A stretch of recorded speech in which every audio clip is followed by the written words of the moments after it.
So hi there, I'm Mairi, an architect from Collective Architecture. I'm delighted to be here tonight, and I'm hoping that I'll be able to share some opinions and insights on this important topic. I've tried to keep my presentation concise, and I hope to bring together some ideas on the subject of co-creation through examining recent projects in Glasgow with a focus on a live project that I'm currently leading in Govan. So the main body of collective architecture's work is affordable housing. The images here show some examples of where we've worked with clients across Glasgow to provide housing which will stand the test of time. Each project varies in scale, form and approach, depending on site, client and architect. However, common to all is the early involvement of the local community and client groups. In terms of housing design, it is clear that we can learn from lessons of the past. There are many overlaps in terms of planning, the economy and advances in production and manufacture. We should ensure that we're delivering housing that is particular to place, is long-lasting and is more about bricks and mortar. It's more than bricks and mortar. So the following quote from Shelter summarises this quite well. The housing crisis in Scotland isn't just about houses, it's about people. It's about family struggling to meet the next month's mortgage payment.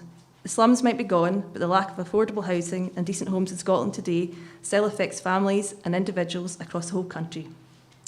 The Sighthill TRA project is currently one of the largest regeneration projects in the UK outside London.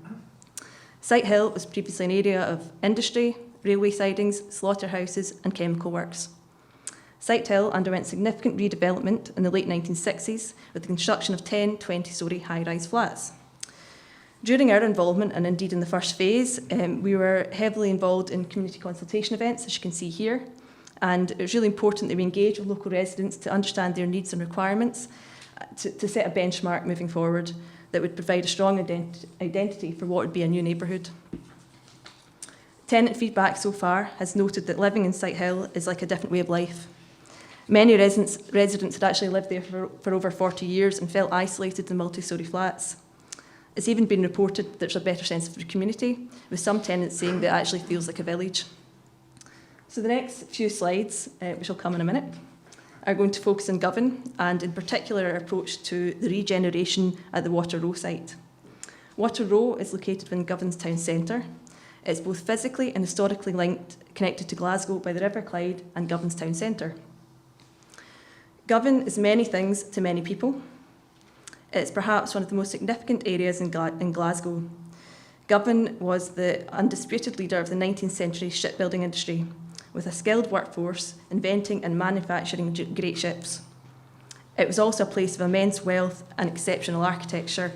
Our site's actually highlighted in red on that overmark of the old shipbuilding site. Govan was also the base of Mary Barber's army of women rent strikers. Mary Barber was a leading social reformer and a leading voice of housing rent and reform in the early 20th century. Her campaigning against profiteering landlords resulted in positive reform and change to renting law. Today, Govan has a reputation for deprivation and poverty. This is partly due to the construction of housing estates in the 1930s to relieve the overcrowded slum districts of the Gorbals. In central Glasgow, it's quite alarming that almost half of all children are growing up in poverty. So, understanding Govan's rich heritage and diverse history is important, not just to ensure that sense of place, but also to ensure that decisions are informed, or the decisions that are informed are made about how an area could be regenerated through the introduction of high quality materials in urban form that respects the people of Govan and its past. The key aims of the Water Row Master Plan project included delivering a city-wide flagship project, a project that puts Govan back on the map, whilst ensuring that Govan and its community are at the heart of the master plan. A series of open public consultation events took place to ensure that the approach to delivering Water Row was centred on co-creation from the outset.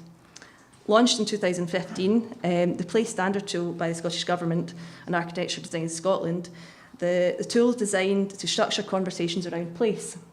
It's centred around 14 themes to provide prompts for discussion, considering the physical elements of space as well as the social aspects. Whilst the tool was not fully implemented during the Water Row Master Plan stage, key themes were identified and were used throughout the consultation process. This really enabled the design team to have direct and meaningful conversations with the local community from an early stage. The themes are housing community, streets and open space, and work in the economy. Different methods were used throughout the consultation process to suit each stage of the master plan. This even included a mobile roadshow event, which we cycled around the Clyde. We've got evidence of that.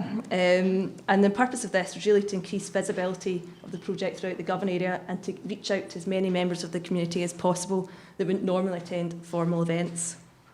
So using models, simplified and abstract blocks were used to suggest potential site arrangements.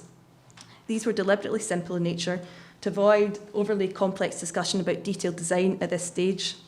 The key task was to discuss strategic moves and to gather and guide the overarching principles of the master plan. It must be said that the level of consultation undertaken for this project was far greater than any consultation event we had done to that date. As a practice, I think we're now going to use this as a benchmark moving forward as we realise the importance of this in master plan and indeed regeneration projects of this scale. The Scottish Government's target to build 50,000 new affordable homes poses a significant opportunity. However, lessons must be learned.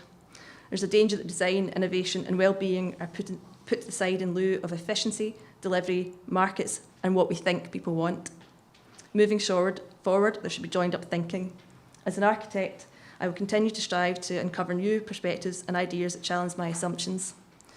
So to summarise in this quote, cities have the capability of providing something for everybody, only because and only when they are created by everybody. Thank you.